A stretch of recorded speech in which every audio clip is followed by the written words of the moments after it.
Welcome to our channel. Today we how to scale health and safety compliance with SafetyCulture easy tutorial step by step clearly. To begin scaling health and safety compliance with SafetyCulture, first, create an account on the SafetyCulture platform. Visit the SafetyCulture website and click on the Sign Up button. Fill in the required information, including your email address and company details. Once you complete the registration, check your email for a confirmation link.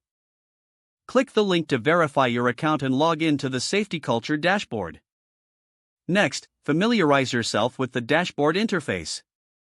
Take a moment to explore the various features offered by SafetyCulture. To start setting up your compliance checks, go to the Templates section. Choose from pre-built templates or create a custom template based on your specific needs. Once you select a template, customize it by adding your company branding and specific compliance criteria. After saving your template, proceed to create your first inspection. Select the template you just customized and schedule the inspection date and time. Assign team members responsible for conducting the inspection. Next, provide training resources to ensure your team understands the inspection process. Use SafetyCulture's mobile app to conduct inspections in real time. This allows for immediate data collection and documentation. Once the inspection is completed, analyze the results through the dashboard's reporting features. Identify trends in areas that need improvement by reviewing the inspection reports. Implement corrective actions based on the insights gathered from the reports. To enhance ongoing compliance, schedule regular inspections and audits. Encourage team members to provide feedback on the inspection process.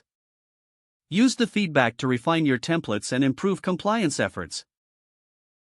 Continue to monitor and adapt your health and safety practices using the data-driven insights provided by SafetyCulture. By following these steps, you'll effectively scale your health and safety compliance with SafetyCulture. If the page does not load, refresh the browser or try again in a private or incognito window. Make sure you are using the correct email address, then retype it carefully to avoid small typos. If your password is not accepted, use the reset option and create a new strong password you can remember. Check your spam folder for verification or security emails, then complete any requested confirmation steps. Don't forget to like this video and subscribe to our channel for more step-by-step tech guides.